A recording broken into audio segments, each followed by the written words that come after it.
Kamusta mga bata? Narito na naman tayo upang mapakinggan ang isang kwento. Handa na ba kayo? Tara, sabay-sabay natin pakinggan. Ito ay tungkol sa ang masayang pamilya. Maagang nagising si nanay at tatay. Nagpunta sa likod ng bahay si tatay at nagsibak siya ng kahoy. Si nanay naman ay nagluto ng kakainin sa almusal. Mga bata, saan kaya gagamitin ang mga sinibak na kahoy ni tatay? Tama, magaling. Ipagpatuloy natin. Maya-maya ay nagising si Abel at narinig niyang nagsisibak ng kahoy ang kanyang itay. Lumapit siya at tumulong sa pagsalansad ng mga kahoy. Mga bata, paano inayos ni Abel ang mga sinibak na kahoy?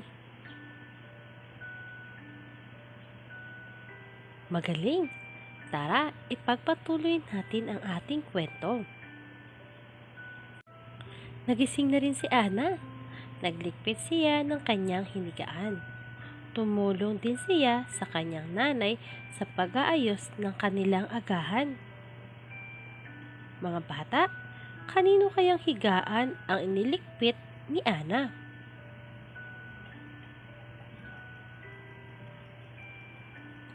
Magaling! Ipagpatuloy natin ang ating kwento.